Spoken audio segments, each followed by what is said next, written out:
Hello everyone, welcome to right choice पठन अभियान गतिविधि पत्रक नंबर 59। और ये रहने वाली 31 मार्च के लिए। स्टूडेंट्स, हमेशा की तरह यहाँ पर आपको अपना और यहाँ पर अपने टीचर्स का नेम लिखना है और क्लास रहेगी 6, 7 और 8। तो बच्चों, आज की जो हमारी एक्टिविटी शीट है वो हिंदी सब्जेक्ट के बेस पे हैं और एक बहुत ही प्रसिद्ध रोमन की लोक कथा है। यहाँ पर इटली की या रोमन की आप इसको कह सकते हो कि लोक कथा है, बहुत ही फेमस कथा है ये। एंड्रोक्लीज और शेर, बहुत अच्छी कहानी है। आइए कहानी की ओर बढ़ते हैं। पुराने समय में यूरोप में धनी लोग अपने यहाँ दास रखते थे। दास का मतलब गुलाम रखते थे। उन दासों को अपने स्वामी की हर आज्ञा का पालन करना पड़ता था। ऐसे ही एक दास का नाम एंड्रोक्लीज था। एंड्रोक्लीज का स्वामी अपने दासों के साथ पशुवत व्यवहार करता था। पशुवत का मतलब होता है पशुओं के जैसा। उनसे बहुत काम लिया जाता था, फिर भी उन्हें भूखा रहना पड़ता था। एंड्रोक्लीज को भी दिन रात यातना सहनी पड़ती। एक दिन यातना से तंग आकर वह चुपके से भाग गया। वह जंगल की पहाड़ियों के बीच गुफा में रहने लगा। एक दिन वह जंगल में घूम रहा था कि उसने सामने से आते हुए शेर को देखा। एंड्रोक्लीज डर गया। वह शेर से दूर भागना चाहता था, परंतु उसे उपयुक्त अवसर नहीं मिला। शेर धीरे धीरे उसके पास आया और बैठ गया।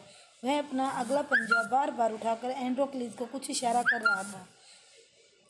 एंड्रोक्लीज का भय दूर हो गया। उसने ध्यान से देखा तो पाया कि शेर के पंजे में एक बड़ा सा कांटा गड़ा हुआ है। उसने तुरंत कांटा खींचकर निकाल दिया।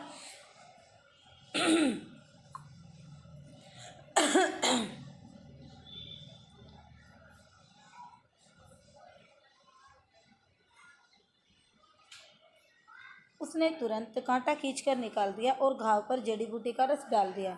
शेर को आराम मिला तो उसने एंड्रोक्लीज को कोई हानि नहीं पहुंचाई। शेर और एंड्रोक्लीज गुफा में एक साथ रहने लगे। इधर एंड्रोक्लीज को खोजने के लिए स्वामी के सिपाही जंगल में घूम रहे थे। उन्होंने एंड्रोक्लीज को गिरफ्तार कर लिया और अपने स्वामी के पास ले आए।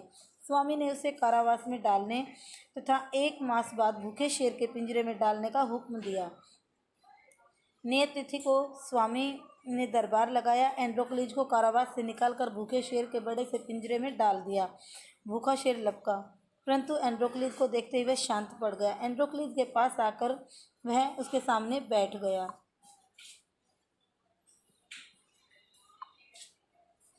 उपस्थित जनसमूह का मतलब लोगों की भीड़ यह दृश्य देखकर चकित रह गया। वास्तविकता यह थी कि यह वही शेर था जिसके पंजे से एंड्रोक्लीज ने कांटा निकाला था। शेर एंड्रोक्लीज को पहचान गया था। एंड्रोक्लीज ने जब स्वामी को पूरी घटना बताई, यह सुनकर सभी लोग चकित रह गए। उन्होंने स्वामी से प्रार्थना की कि एंड्रोक्लीज को दासता के बंधन से मुक्त कर दे। स्वामी ने लोगों की बात मान ली। उसने एंड्रोक्लीज को ढेर सारा धन देते हुए कहा कि एंड्रोक्लीज, आज से तुम स्वतंत्र हो। तो बच्चों, ये थी हमारी आज की कहानी और अब हम इससे संबंधित जो प्रश्न उत्तर हैं, जो एक्टिविटी है, उसको करेंगे।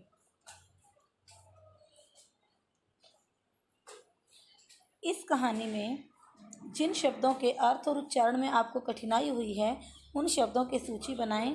अपने शिक्षक या शिक्षिका परिवार के सदस्यों से उनके अर्थ और उच्चारण पूछकर उनका अभ्यास करें।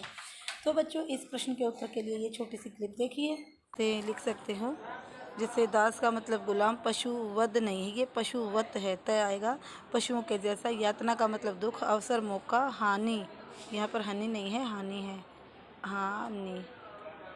हानि का मतलब नुकसान। हुक्म, आदेश। स्वतंत्र, आज़ाद। कारावास, जेल। उपयुक्त, सही या ठीक। यहाँ पर भी हुक्म आएगा, आधा का लगाना है, हुक्म। तो इस कहानी के आधार पर बताएं कि हमें पशुओं के प्रति कैसा व्यवहार करना चाहिए। तो बच्चों, इस प्रश्न के उत्तर के लिए भी हमें ये छोटी सी क्लिप देखनी है। आप ऐसे लिख सकते हो कि हमें सभी पशुओं के साथ प्रेमपूर्वक व्यवहार करना चाहिए और उनके प्रति दया का भाव रखना चाहिए। कभी भी किसी भी पशु या जानवर को तंग नहीं करना चाहिए, क्योंकि हर जीव प्यार की भाषा समझता है। प्रश्न नंबर 3 क्या कहता है कि मनुष्य द्वारा मनुष्यों को दास या गुलाम बनाना उचित या अनुचित है। इस संदर्भ में 5 वाक्य या अपने विचार लिखिए। तो बच्चों, इस प्रश्न के उत्तर के लिए भी आप ये क्लिप देखिए। वैसे मनुष्यों को गुलाम बनाना उचित नहीं, ये बहुत ही गलत है। तो ये क्लिप देखिए।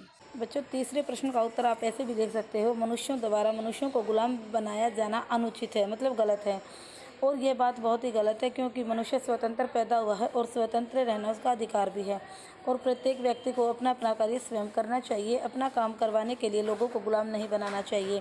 किसी की स्वतंत्रता का हनन नहीं करना चाहिए। सभी मनुष्यों के साथ प्रेम पूर्वक व्यवहार करना चाहिए। तो बच्चों, ये थी हमारी आज की एक्टिविटी शीट। उम्मीद है आपको समझ में आ गई होगी। अगर वीडियो अच्छी लगी तो लाइक करें, शेयर करें और चैनल को सब्सक्राइब करें। Thank you.